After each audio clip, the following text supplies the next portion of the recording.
In the vibrant tapestry of rock music, can we truly define originality without acknowledging the threads borrowed from others?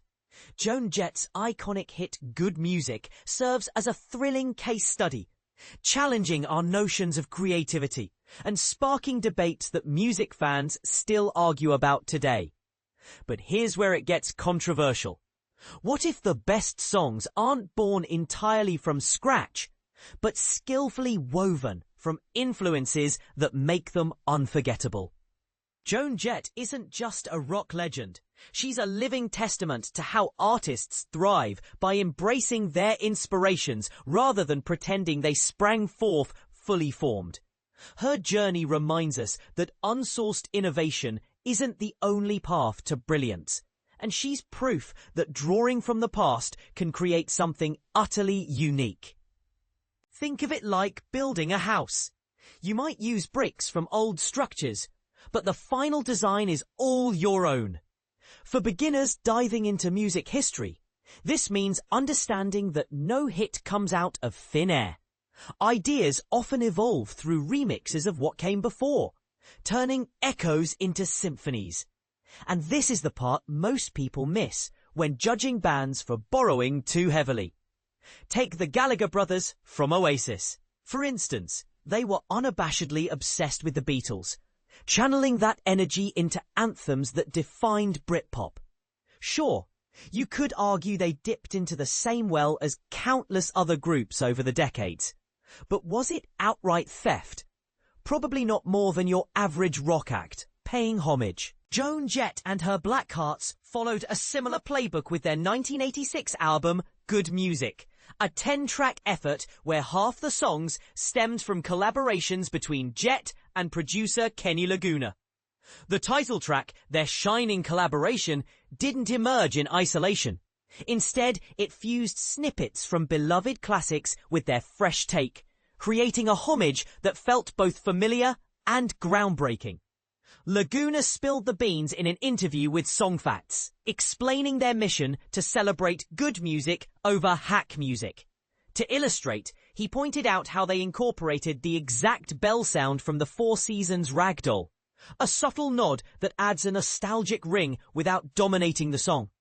They also sampled rhythms from the Eagles' Take It Easy, echoes of T-Rex's Bang a Gong, and even a whisper of Eric Clapton's Layla in the fade-out. For those new to music production, this sampling is like borrowing a melody or beat, taking a tiny piece, not enough to trigger lawsuits, but just the right amount to enrich the composition.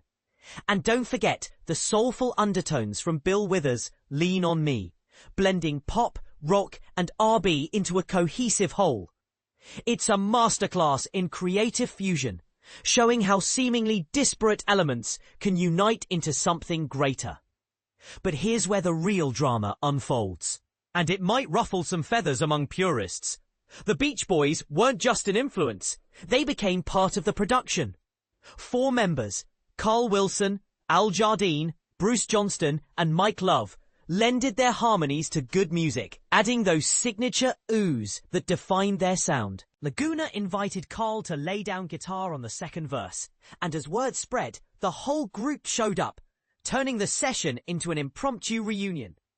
He recalled the agent's warning. Inviting all 4 could spell disaster since they rarely recorded together anymore. Yet, after some backstage maneuvering, Mike Love felt left out. They all arrived, with Johnston declaring, "We're gonna show you how to make a Beach Boys record." It was a surreal moment. Lending eras, Laguna even mentioned managing Darlene Love, who had sung on Beach Boys classics like Fun Fun Fun and Why Do Fools Fall in Love, tying it back to Phil Spector's legendary production style. Of course, not everything was harmonious. Jardine even accused Laguna and Jett of stealing the Beach Boys vibe during the session, highlighting the fine line between inspiration and imitation. And this is the part that could ignite heated debates. Is this homage or is it appropriation? In an industry where lawsuits fly over similar borrows, Laguna's approach, taking tiny bits, walked a tightrope. Some might see it as clever artistry, a respectful tip of the hat that elevates the original. Others could argue it's borderline plagiarism, diluting the line between tribute and theft. What do you think?